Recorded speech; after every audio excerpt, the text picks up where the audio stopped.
A new season is set to begin for Americans in Europe, but with just 4 months away from the World Cup in Qatar, we still have so many questions going into roster selection. Over the summer, we saw multiple transfers for Americans breaking through into bigger clubs.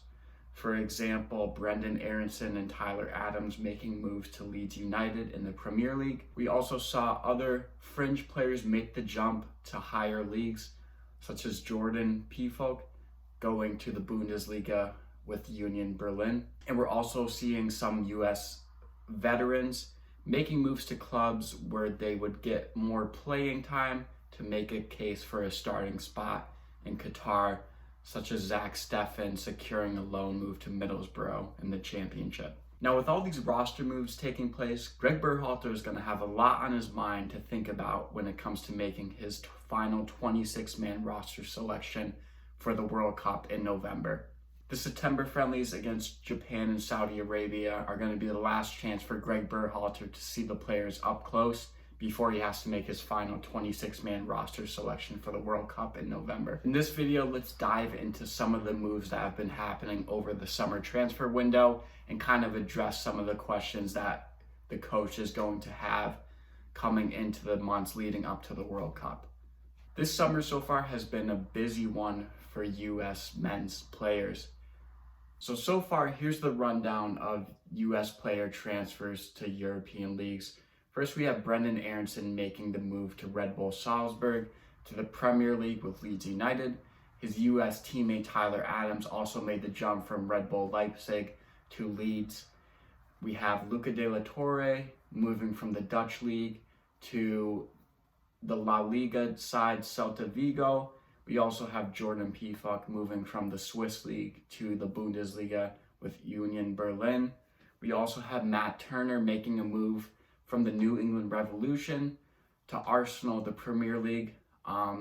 We also have Zach Steffen making a loan move from Manchester City to Middlesbrough in the Championship to try to secure more playing time before the World Cup and plead his case for a starting spot. We also have Cameron Carter-Vickers, who's more of a USMNT fringe player, but did appear in the last camp. He made a permanent move from Tottenham to Celtic of the Scottish Premiership, and he's established himself as more of a fan favorite over there, starting consistently, which I think is exactly what he needs.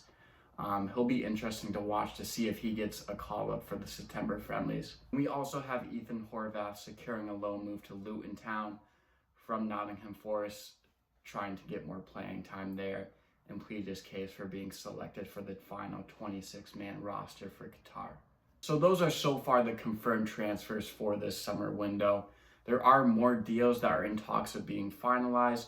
For example, Gabriel Slonina to Chelsea FC, the young American goalkeeper who is mostly a fringe player for this cycle. I don't think he'll end up being selected in the final 26, but that is actually an exciting, very exciting move for the future.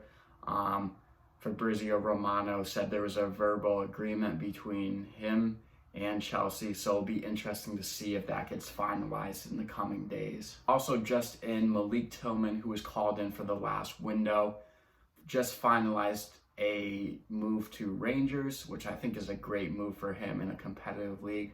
That will be a good test, and he should get plenty of playing time there coming from Bayern. I think that's a great move for him. Some more lesser outsider players. Austin Trusty, he was sent to Arsenal from Colorado. He is going out to Birmingham City. That could be a player who could be in the conversation. I just don't think so. But that is another move for an American in Europe that is worth noting. There's also some rumors going around with current US players such as Serginho Dest involved in a swap move to Sevilla for Jules Koundé. I'm not sure if there's any substance to that rumor, but it has been one that's been going around. There have also been rumors of Christian Pulisic going to Juventus, but in my opinion, he's going to stay at Chelsea for at least another season. He seems like he does want to fight for his place there. They did just sign Raheem Sterling, and like always, he's been having to battle through playing time these past couple of seasons. I mean, Um, with Ziyech possibly on the way out and a couple more Chelsea players, I think he's going to try his luck one more season to prove to Thomas Tuchel that he belongs on this team. I think it will be more of the same stories we've had last season, him in and out of the team battling for a spot in the starting 11.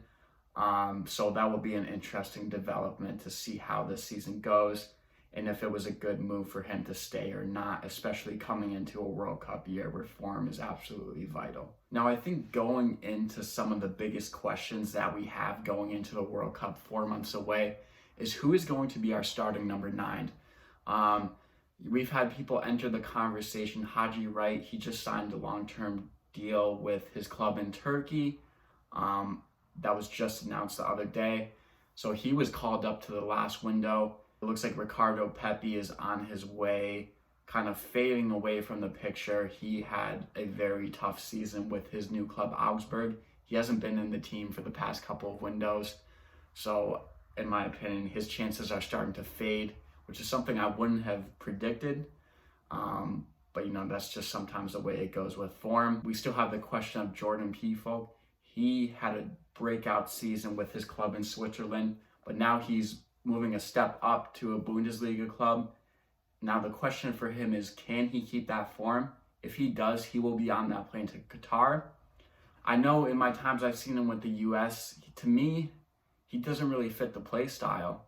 He's just a big link-up striker, doesn't have great mobility, and all in all, I just don't think he's the best fit for us.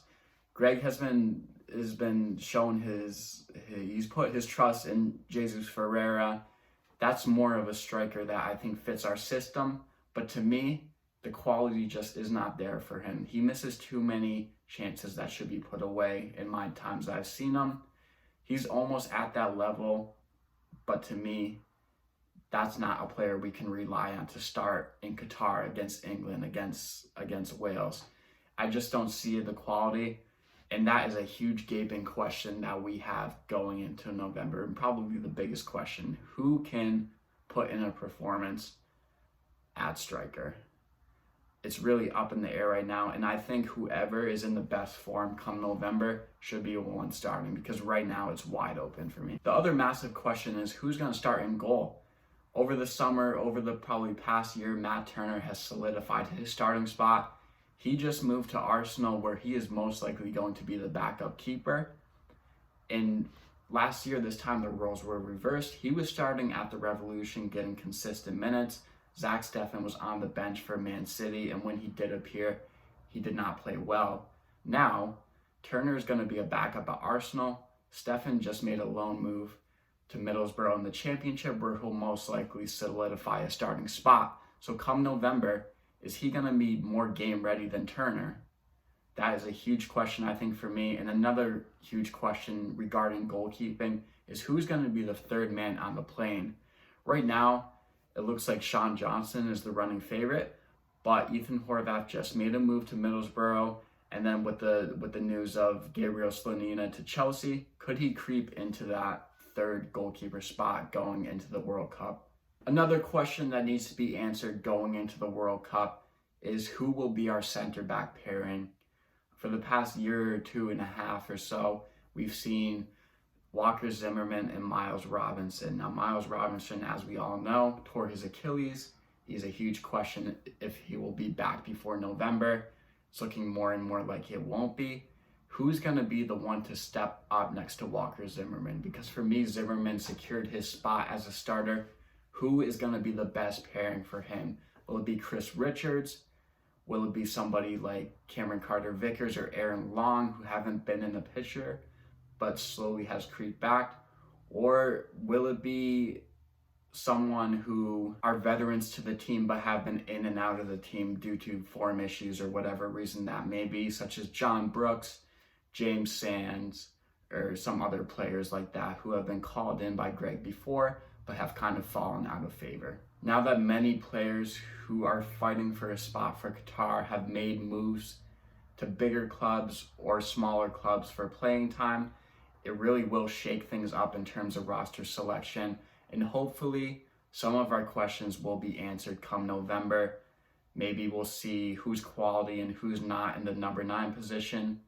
Will somebody in the center back position break out for the club and solidify their spot in the starting 11? There's still a lot to answer 4 months out, and I really hope we get the answers for it and kind of build that going into Qatar, having our starting 11 already picked out and what our strongest starting 11 is. So I want to know what you guys think. Drop your concerns, drop your predictions in the comments. Who will have a breakout season for our clubs? Is it going to be Brendan Aronson? Will it be Jordan Pefok? And let me know who you think should be on the plane to Qatar. Leave a comment down below. I'll try to start posting more videos as we get closer. And as always, guys, if you like the video, leave a like and subscribe. And thank you for watching.